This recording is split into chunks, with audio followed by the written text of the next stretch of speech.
Okay, we are going to do chapter 30 and 31 together. They're both pretty short.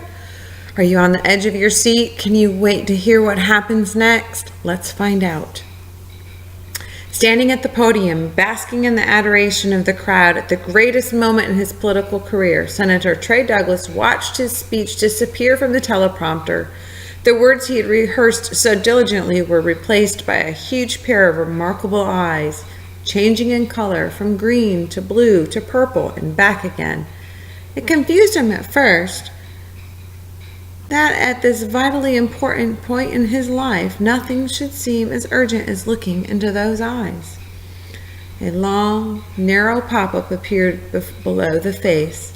A message crawled across the prompter. "You are very relaxed." And he was completely relaxed. He'd never been so completely at peace in his life, and it was all thanks to those wonderful eyes. Another message appeared. "Ready for your speech?" On stage, Douglas squared his shoulders and nodded vigorously. It looked a little peculiar, but his ecstatic supporters assumed it was just the candidate being caught up in the excitement of the moment. Seated at the computer in the tech booth, Jax was in complete control. After enduring a blur of hundreds of thousands of cascading images, now there was only one. He focused all his concentration on it. Knowing that Douglas was completely in his hands as he typed, he heard his words coming from the candidate himself over the public address system. "My friends, thank you for this honor of being your candidate for President of the United States. Unfortunately, I've decided to drop out of the race." A titanic gasp sucked every molecule of air out of the ballroom. The silence that followed was so total that it would have been impossible to hear the 6 footsteps of an ant walking across the floor. On stage behind the senator, Elias Mako leaped to his feet, his face a mask of shock and horror. Past Douglas's left ear, he spotted Jackson Opus's unique eyes staring out of the teleprompter. His fevered brain toyed briefly with the idea of hypnotizing Douglas back to himself and trying to pass the episode off as a joke, but he knew in his heart it wouldn't wash. This speech was being beamed around the world over dozens of TV and radio networks, the internet, and every form of social media. This disaster was only a handful of seconds old, yet it was already too late. His vision clouded by rage, he fixed his gaze on the tech station and saw exactly the person he expected to see. The sole person capable of accomplishing this act of remote hypnotism, the one Mako himself had shown how it could be done. "I hope you're not too bummed about this," the former candidate went on in his apologetic note, "but I guess you're going to have to nominate somebody else. Bye." Typing furiously, Jax gave his final instruction. "When my eyes disappear, you'll remember nothing of the past 2 minutes." And he yanked the power cord out of the outlet. Douglas stepped back from the podium and turned to his good friend and supporter, Dr. Mako. "Well, how'd I do?" In the dead silence, his words could be heard in every corner of the ballroom. They didn't seem to make sense. The quiet lasted a grand total of 8 seconds. Then mayhem. The camera flashes were blinding. The babble of shouted questions, just as unintelligible din. Every reporter in the hotel made a bull run for the ex-candidate, determined to score the scoop of the century. The traffic jam was unimaginable. Media swarming and devastated campaign workers screaming, "Why? Why? Why?" Shoving matches broke out. Punches were thrown. The Sandmen circulated through the chaos, helping themselves to wallets and handbags faster than Axel Braintree could stop them. The old man was outnumbered, and his flock was in a feeding frenzy. In all the disorder, Jax came face to face with Elias Mako. The director was in a towering rage. The crimson face radiated heat. "There will be payback," he spat tight-lipped. "Jax," came a voice behind him. Jax wheeled. Talk about bad timing. His parents were pushing their way toward him, Lolis and Marcinko struggling to keep up. He should have known this would happen. There was no way Mom and Dad would cool their heels outside with a riot going on and Jax in the middle of it. "Get out of here," Jax ordered, waving them away. It was too late. Mako had spotted him. "Now you'll see that actions have consequences." He spun in their direction and hurled a single word, "Lusitania!" There was no reaction from the Opuses. Mako must have believed that they simply hadn't heard him amid the ruckus. He jumped back on stage, rushed to the microphone, and shouted, "Lusitania!" The ballroom echoed with his command. Mrs. Opus frowned. What's he yelling about? Jack saw red. Yes, the post-hypnotic suggestion had been diffused, but Mako didn't know that. He's trying to murder them for revenge. In a rage, he turned his powerful eyes to Mako. He had no idea what he intended to do. Hypnotize him, punch him, curse him out, all of the above? He wasn't sure. He couldn't see beyond the fact that his hatred of this evil man had taken some form. Too late he realized that he had let his mind wander, and by the time he returned to focus, he was under attack. It was no mere stirring in his brain, but powerful robot arms tearing into his innermost thoughts. Desperately, Jax tried to muster his defenses against the assault, only to understand that he was completely outgunned. Days of debilitating blowback had weakened him, and the teleprompter bending of Trey Douglas had sapped what little hypnotic power he had left. There was no defending against an adversary with the skill of experience of Cynthia's director. Mako stepped down from the rostrum and approached slowly, his expression intense, yet calm. "Fight back," Jax exhorted himself. "You're stronger than he is. You can keep him out."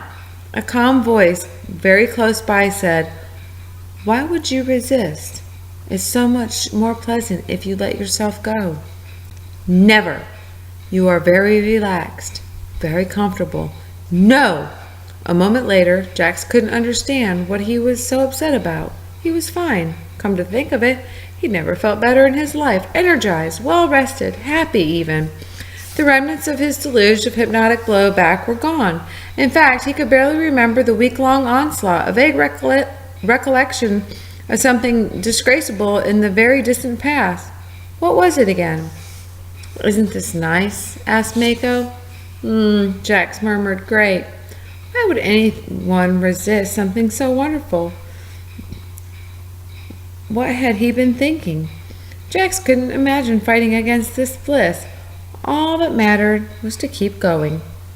"This glorious feeling can be with you always," Mako promised, and Jax knew in his heart that it was 100% true. "But there's something important you have to do first." "Of course," Jack promised aloud. "Anything." Now listen carefully. Chapter 31. In the middle of the rolling crowd, Axel Braintree snatched the phone from the friar's hands and dropped it into its real owner's pocket. "Have a heart, Axel. The pickings haven't been this good since the Yankees' last ticker tape parade." "Control yourself, Tuck," Braintree hissed. "Do you want to go back on house arrest? Kaioki's got more stuff than me. How come you're not giving her a hard time?" Sure enough, there was another Sandman a few yards away, digging inside someone's backpack. Braintree rushed off, sternly tossing over his shoulder, "I'm not finished with you yet." What a night. Obviously, he was thrilled that they'd managed to thwart Mako's plan to place a puppet president in the Oval Office, but who could have predicted that his Sandman would go wild in a crowd so big? This represented months of progress down the drain. It was going to be hard to get them back to the laundromat for more meetings. He might have to bring back donut night after all. He had almost reached Kyoko when Evelyn Lawless grabbed him by the arm. "I'm worried about the boys," she called over the noise of the crowd. He followed her pointing finger. There was Jax, making his way to the door, striding purposefully. "He's probably taken a bathroom break," Braintree told her. "He's earned it. He just saved the world, you know." Lola shook her head. "He's coming off a face-to-face with Mako. I think he's bent." The old man was instantly alert. Jax had thrown a monkey wrench into Cynthia's director's greatest ambition. His revenge would be terrible. Showing remarkable agility for a man his age, Braintree darted through the milling throng and followed Jax out to the hotel atrium. "Wait up," Kitty called louder. "Jax, you did it!" Jax gave no sign that he'd heard. Although the words echoed from the 14-story lobby, he continued to cross the atrium with long, determined strides. The old man broke into a run. The crowd was thinner here. All the action was inside the ballroom. The Opuses appeared in the entranceway. "Jax!" his mother called. "Where are you going?"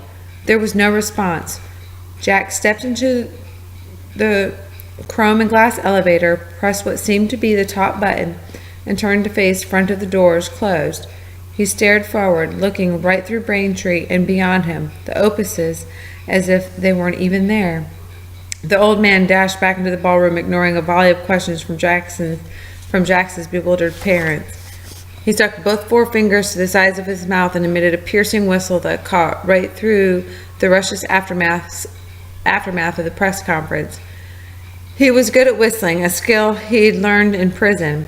It was the emergency signal. The Sandmen knew he'd never use it unless the situation was dire. They came instantly, dropping what they were doing and more than a few wallets. Braintree spread his arms, gathering them into a huddle. There wasn't much time. Through the spotless glass of the elevator, Jax watched the lobby fall away before him. How beautiful it was, he thought. He wasn't usually the kind of kid who noticed stuff like that, but in his state of euphoria, the whole world was a diorama created just to dazzle him. The chrome accents glittered and the vast draperies seemed to float rather than hang in the atrium. A colossal golden manta ray stranding guard over the hotel galaxy. Jax was part of this majestic ecosystem. The significant feeling would last forever if he did his part to keep it thriving. It seemed utterly fair and reasonable. In fact, he considered himself lucky to be included in the wonder. And it was all thanks to Dr. Elias Mako, who had devoted his life to New York City education and was an inspiration to every single one of us. With a subtle chime, the car reached 14, the top floor of the atrium. Jack stepped out onto the mezzanine and peered over the rails to the lobby floor, nearly 200 feet down. He could hardly wait to experience that distance, to float gracefully down as if riding a cloud. Dr. Mako had suggested a swan dive, but had left the details entirely up to Jax. He wasn't much of a diver, but he was pretty sure he could manage to be graceful. He didn't want to spoil something so perfect. Jack swung a leg over the rail and raised both arms in a diver's pose. This had to be exactly right. He might not ever get another chance. Not since the night of the Berlin Wall came down had so many hypnotists bent so many people in such a short period of time. Axel Braintree and the Sandman's Guild raced around the ballroom, staring into the faces and speaking urgently. Within seconds, an army of recruits poured out into the lobby. In the rush, a few heads turned skyward. Cries of alarm rang out as spectators spied the tiny figure climbing over the rail 14 stories up. But most of the stampers were mesmerized. They were utterly focused on the job at hand, nothing more, nothing less. This way, Axel Braintree exploded from the midst of the crowd and led them, surging army, to the acres of billowing curtains that draped the front windows. Ruthlessly, the mob gasped at the golden hems. A shriek was torn from Miss Opus's as she recognized the small form poised to jump from the great height. "No!" bellowed her husband in horror. And then Jackson Opus stepped out into thin air. He dropped, genuinely astounded that he wasn't floating. His desperate parents tried to rush forward in an illogical attempt to catch him or die trying. Jack spotted them for just a split second, but the next thing he knew, they disappeared and something big and gold was in the way. Braintree, Sandman, and their brigade of mesmerized civilians backed up across the lobby, stretching the silk curtain panels as taut as they could hold them. Jax fell 40 feet and struck the fabric and began to slide, his progress slowing as the angle of the drapery flattened out. Nearing the bottom, he went into a roll, bowled out 3 of his rescuers, and hit the floor. It was a hard landing, but not nearly as hard as the one Cynthia's director had planned for him. His trance broken by the impact, he stared up at the circle of faces that surrounded him. What? The last thing he remembered was standing opposite Dr. Mako in the aftermath of the press conference. The crowd let go of the curtain, which swept like a wave across the lobby. Through the receding panels burst a curious and anxious. Most had missed the drama in the atrium, but it was becoming obvious that something had occurred that was even more tumultuous.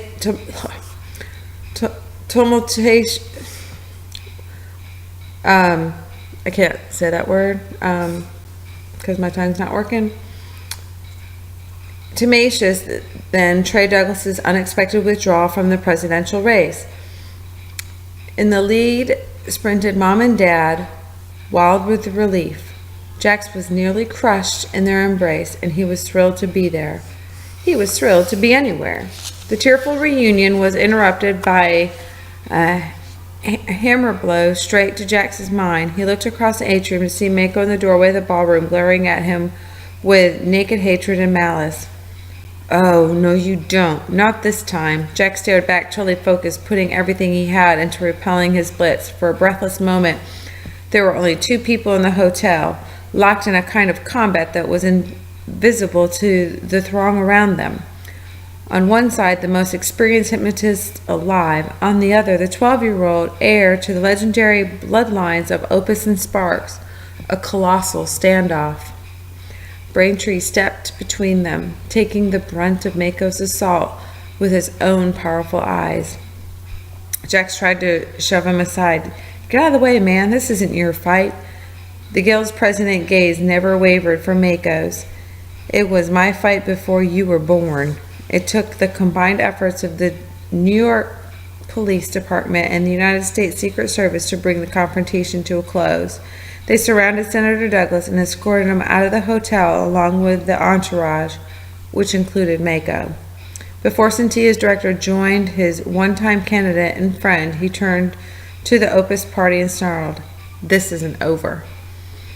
Jax was sinking, feeling that this was one of the rare times Dr. Mako was telling the truth. There's the end of chapter 31. See you for chapter 32 in a minute.